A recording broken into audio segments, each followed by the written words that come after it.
bangunlah, siapkanlah hatimu untuk berjalan bersama Tuhan dan bersaksilah tentang kasih Tuhan yang akan merajai hati semua orang beriman.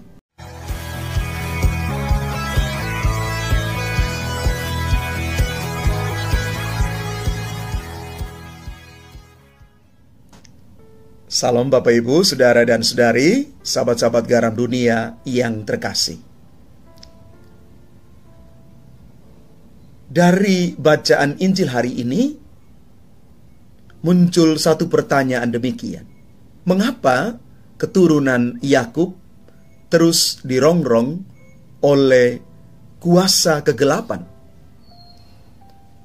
Karena memang keturunan Yakub itu adalah representasi bangsa pilihan Tuhan yang menjadi model bagi banyak bangsa yang lain untuk mengimani Tuhan. Dalam janjinya kepada Abraham, leluhur Israel, turunan Abraham akan menjadi bangsa yang besar, dan dari keturunannya akan datang Sang Penebus itu. Merongrong keturunan Yakub berarti menghalangi perwujudan rencana Tuhan tersebut. Jika bangsa-bangsa melihat bahwa janji Tuhan tidak terwujud, maka tidak ada alasan bagi bangsa itu untuk percaya kepada Tuhan. Selanjutnya, orang bertanya demikian, mengapa banyak orang melawan kuasa dan wewenang dari Kristus? Karena Kristus adalah pelaksana terakhir pemenuhan janji keselamatan Allah bagi manusia. Kekuasaan Kristus Yesus tidak terbatas dan kerajaannya tidak berkesudahan. Maka merongrong taktanya berarti menghalangi perwujudan kerajaan Kristus. Karena kerajaan itu akan menjadi garam dan terang bagi dunia. Namun Tuhan tetap pada rencananya.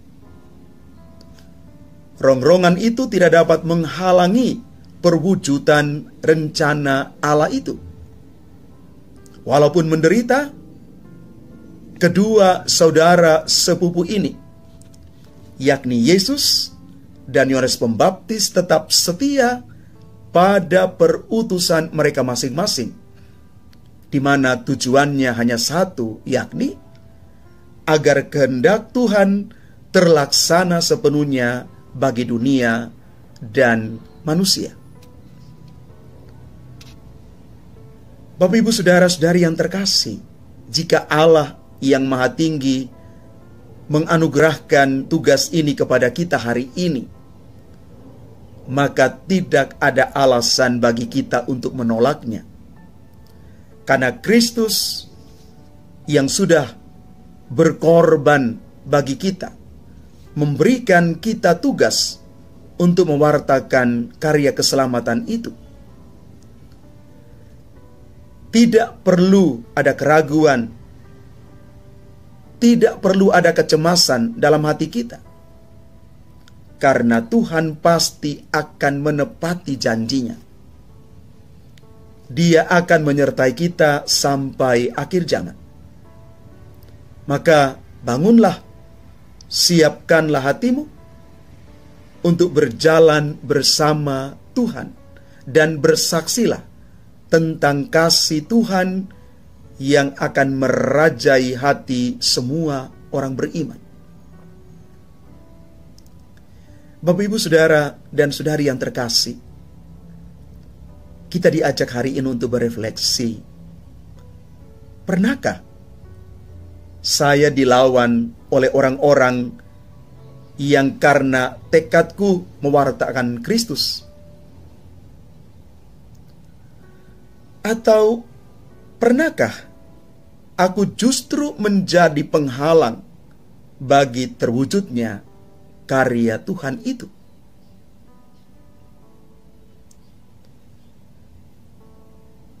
Saya meminjam kata-kata dari Santo Antonius Jansen, pendiri Serikat Sabda Allah.